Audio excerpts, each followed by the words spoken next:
often get ideas right from today's headlines, and this was one of them.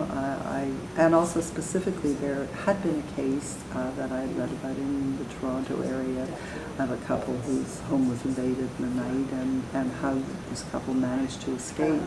And I thought that it was particularly interesting, and I just sort of extrapolated from that. I thought, well, you know, how can I make that how can that not be interesting? If you want to tell a good story, keep it simple.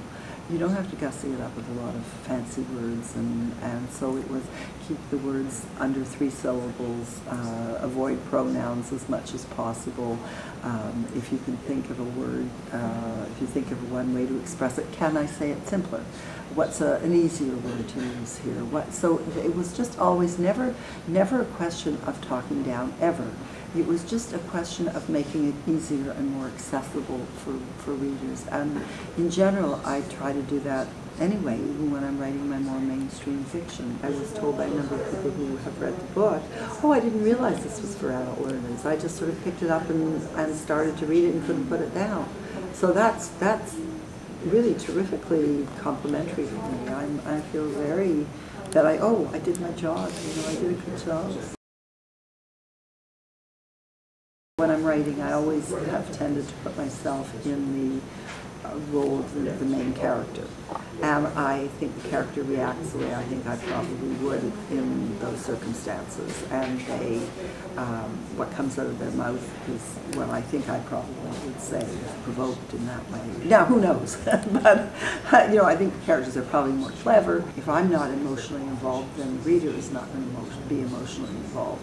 So, yes, I definitely have to connect with what's going on, not only on an intellectual level, but on an emotional level with the character. It's very hard when you ask a writer, where'd you get your ideas, and everybody wants to know where you got your ideas. And the very short, truthful answer is, I have no idea. You know, that's really simply the way my mind works. I get ideas. Things just come to me all the time. Getting the idea is not the hard part, it's what to do with the idea. That's the hard part. I tend to see everything as a chapter in a book. I overhear a snatch of conversation. I immediately, if it's interesting, think, oh, how could I use that in dialogue? What could I build a scene around that? So that I'm always on the lookout for something that has dramatic value. And, you know, conflict, of course, is the source of drama. So I love, you know, being present at a difficult moment in other people's lives. I had serious thoughts of becoming a writer, I think, when I was 8 years old. I'm not sure I formulated it at that point, but certainly I started writing. I sent my first story off to a magazine, Jack and Jill magazine, when I was 8. And it was rejected, surprise. But I think I was a pretty good kid. I had a very active imagination, obviously, and I was always making up stories and playing with cutout dolls, and could spend hours making up plays and things like that. And I had extremely supportive parents who, of course, came to every production that I wrote and directed and starred in, you know, in the backyard. I would say you need to love writing. You need to be very comfortable spending a great deal of time alone in a room with no feedback and no encouragement. So if you are, you know, you have to have a very active imagination, and again, you have to be very comfortable spending a lot of time alone. I am, and it's very funny because I'm a very social person, so, and yet I spend most of my days alone in a room by myself. So I would say never become a writer to make money. The odds are overwhelmingly against you. So you have to do what you love. If you love to do it and you're comfortable doing it, then that's what you should be doing.